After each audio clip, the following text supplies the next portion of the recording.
Hello, everybody. Cub fan here. It's Sunday, and been doing some box rummaging. Haven't been buying much lately. That's why I haven't um, had any videos out in the last week or so. But I kind of been always playing with the collection, and I've been kind of going through my boxes and kind of reorganizing. And or as my son used to say when he was a baby, gorganizing. Um, and I I needed maybe some YouTube therapy and kind of share what I'm doing, so that way you guys could back me up and either confirm that I'm crazy or confirm that I'm not, um, or maybe that I look too much into it. But I just kind of revamped this box here. This is purely all rookies, and the kind of my criteria for what goes in here is like this is my $1 to $5 range, and what I you know what I mean by that. It's kind of like lower end rookies, um, but you do have some Hall of Fame. Like this whole section here is all Hall of Fame rookies, and I'll kind of show you what's in there. And kind of what's in here is stuff like this. Now I know this is not technically Pedro Martinez's rookie, but this is one I have a problem with because his only rookie is technically the 91 Upper Deck, and it's not even a base card. It's I think it was like from the Upper Deck Extra Edition, and it's a Bloodlines card. So it's not even an actual card. So I kind of throw that in there because I kind of like that card, and I can, in my opinion, this is his rookie. And you got stuff like you got Robbie Alomar, 88 tops, and a plethora of the 88 Donruss. And we got a little Jim Thome in there. Mike Uzina. I know he's not Hall of Famer yet, but I'm really thinking he's gonna be, so I went ahead and slid him in there.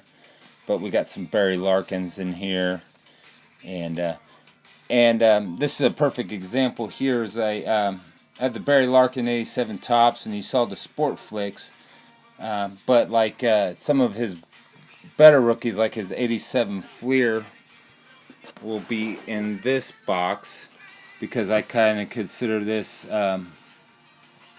like better cards. So it's like here I got the 87 Fleer, and I don't know why I do it like that. Well, actually, I do know why I do it like that because I used to do a lot of shows, and I don't do shows anymore. There's one coming up this weekend, and I might do it because I just kind of want to get back around cards a little bit.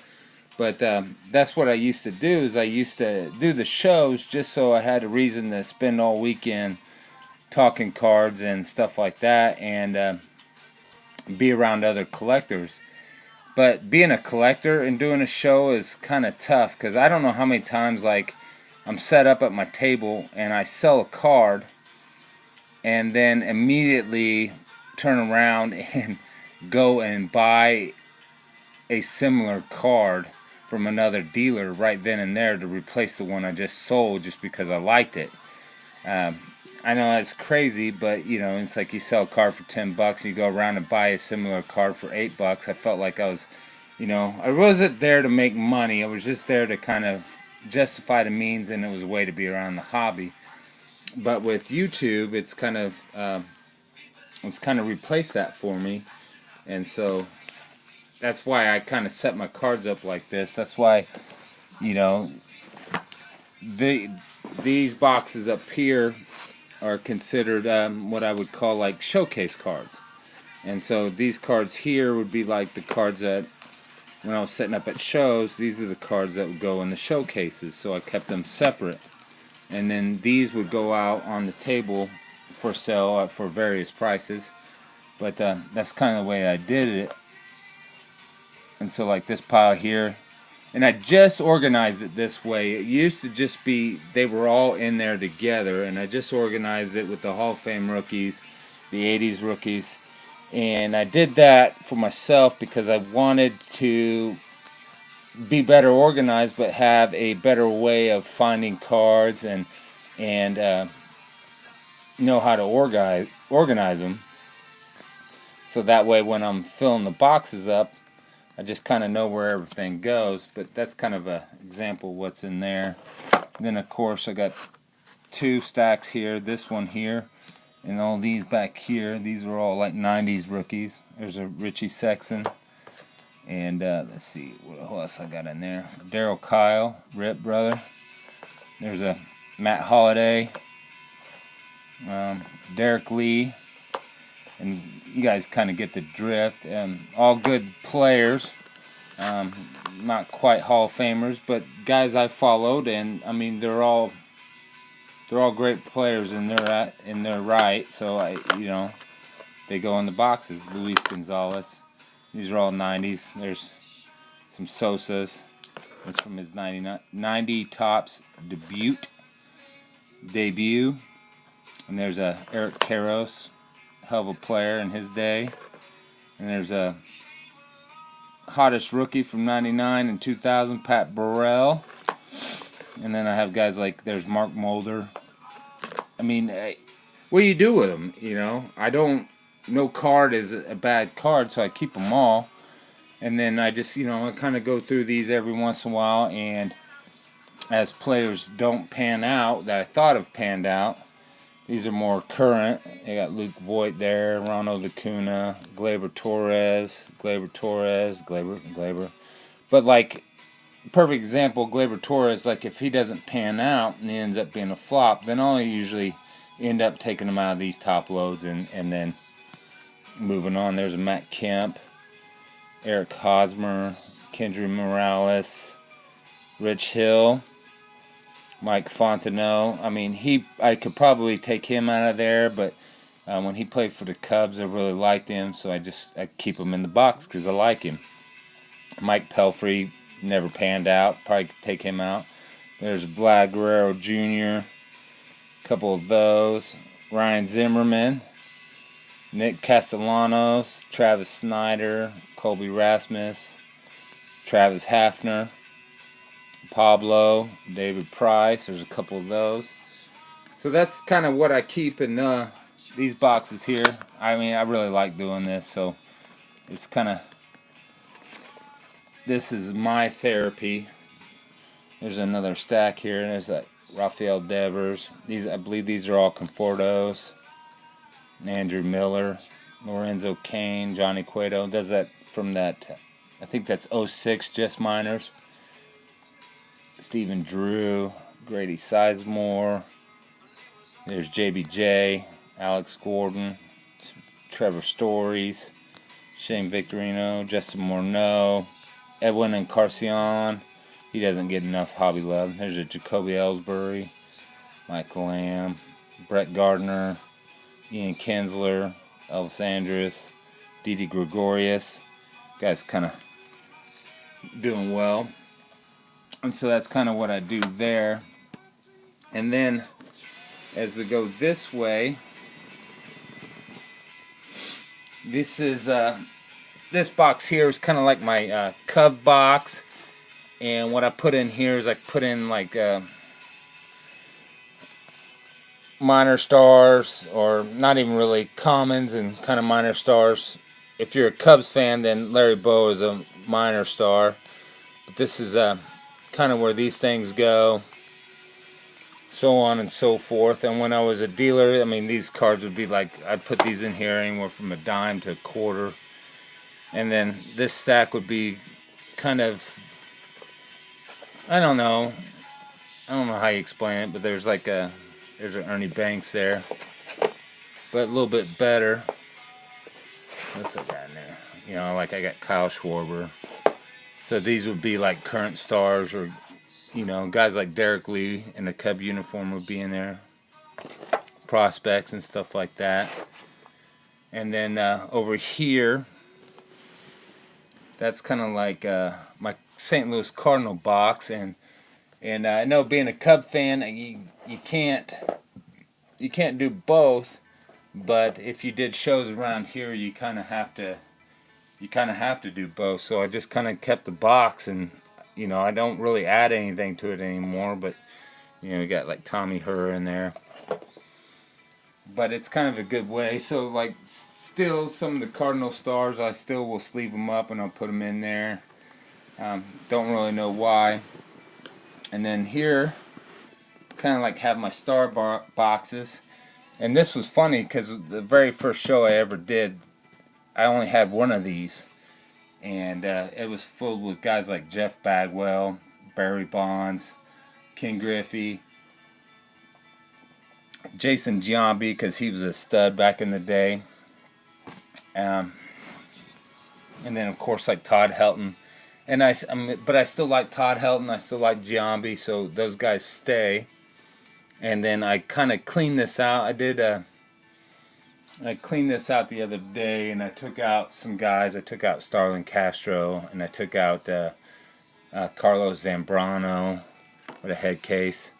And then, you know, as new guys come up, I just added, you can't see what I'm doing here.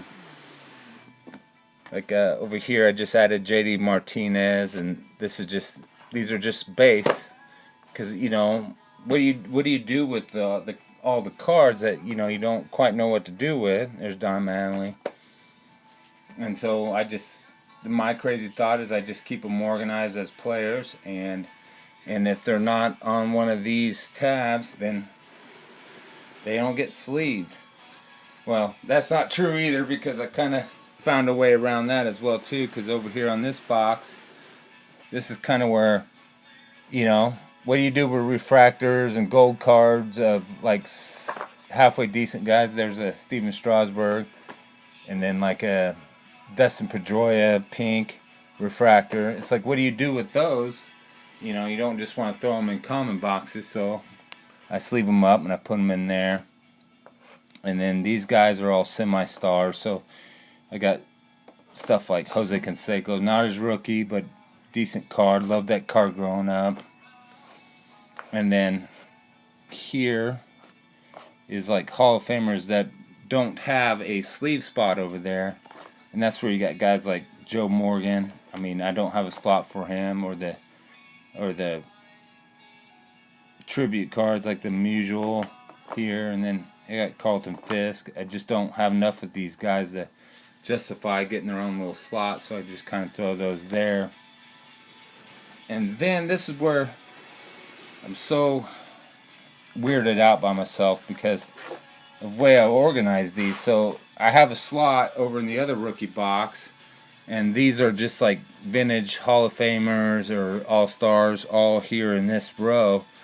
But like this first slot is all like 60s, 70s, all the way up to 1980, because I have a slot for the 80s of rookie cards. So it's like I got Vada Pence in there, Craig Nettles, there's Larry Boa, Vida Blue, Bill Buckner, and yes, they are organized in the year. Dave Concepcion, Ted Simmons. I didn't have a lot of 60s there because most of my 60 rookies are in the showcase box, and because I don't, you know, I just the bigger ones there, and I haven't dove too much into the 60s lately. I just started, but there's the 72. That's the J.R. Richard, Dave Kingman, Jose Cruz, Buddy Bell. You guys kind of get the drift. This is how I do it. Well, there's those. You know, of course, and then you got like Carney Lansford. There's a Dave Steve. And I go up to 82 because I kind of figure anything 82 and older is vintage in my mind. You can, if I'm wrong on that. And I guess, you know, that's a Hall of Famer now. Harold Baines and the Gibson. Tim Raines, got a couple of those. There's the Fernando. I want the 81 traded to him and Harold Baines. Or was it the Tim Raines that's got an 81 traded? It's pretty cool. And there's a Kent Herbeck. And then after that, it's just kind of, you know, things like this. Jim Palmer. There's it Bunning. Tim McCarver. And that's kind of what's in these stacks. Schmitty. There's a Deckel. Monday, Carew All-Star. And that's what I kind of put in here. Tony Perez. And so that's kind of how I organize it. And then as I go along, as I get cards, I sleeve them and I top load them, and then I organize them in the box according to their spot. And I know it's kind of crazy because I spend a fortune on top loads, because you can see the different color of the top loads, because you can see, like, you can tell these are new here and these are older over here. So yeah, but that's how I do it. I just haven't shot a video in a while, and I just wanted to shoot a little something, and wanted to bullshit and talk to you guys a little bit how I do my collection, see if I'm crazy on how I do it or if I'm just as loony as the rest of you guys. But I just got done watching Mike, Baseball Collector's video about the Hall of Fame again, and I'm going to put some thought process into that, because it's going to be kind of tough, because I remember last year when I filled out my ballot that it was, I felt like that was easy, because it's like you have all the greats that were out there and you can just grab them, Topps 8541, Mike. You can grab those guys, Mike O, and just throw them straight in there. But this year you kind of have to give a little bit more thought process into it, because there's some newcomers. Listen to me like I'm an old guy, but you know, I've only been doing this for a little over a year. So, but you have like some of the newcomers that you know that their channels are great, and they're, you know, they definitely have the potential to be Hall of Famers, but they're just not quite yet because they don't meet that 1 year criteria. And I really agree with Mike that I thank him for putting that 1 year criteria on there, because I think that's just a great idea, so you don't just get an influx of anybody and everybody. So, but yeah, we'll definitely get a video out on that here coming up in the next couple days. But just wanted to shoot the shit with you guys a little bit. Alright, thanks, and hope you enjoyed your weekend.